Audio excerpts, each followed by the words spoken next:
I'm kind of getting a little bit out of my zone here today here. We do not have a thread on alcoholism. It's not a thread here. I do cover emotional eating.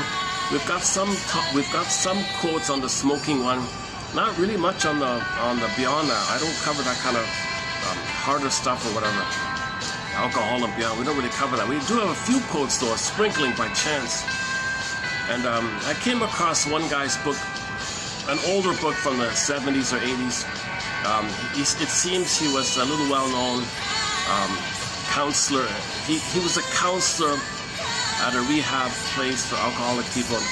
But what I liked about him a little bit is that he did talk about psychodynamics. He did talk about denial and compartmentalization and projection and projective identification.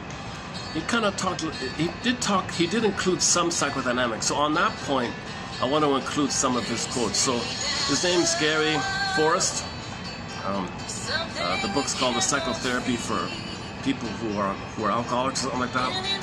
So I thought I might do a preview a little bit of it here.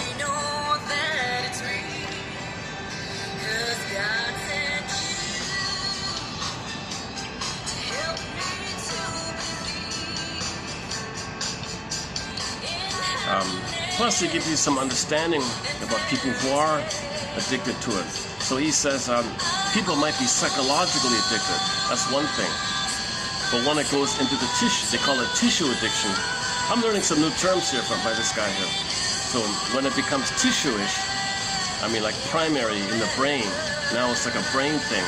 Whereas first it's psychological, you can catch it in the psychological place. But if it crosses over to the brain barrier kind of thing, now you're kind of, your whole physiology is dependent on it. So he would call it. So there's a whole classification of different types of boozers. So some can manage it, some can't. Some are called primary, some are called secondary, some are called alpha, some are called beta, some are called gamma, some are called delta. I don't know. I didn't look carefully into the quote-unquote differential diagnosis. Gotta skip that chapter. I don't want to get into too much in the details of this kind of thing. I just want to focus on the psychodynamics that he's identified by other authors.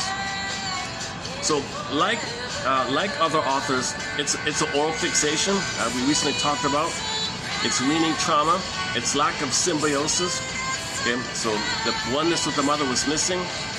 That blissful time, that sweet time with the mother was missing. So how do you search for that? It's missing. You gotta have that. So you synthetically or symbolically try to recreate that. It doesn't work. By symbolic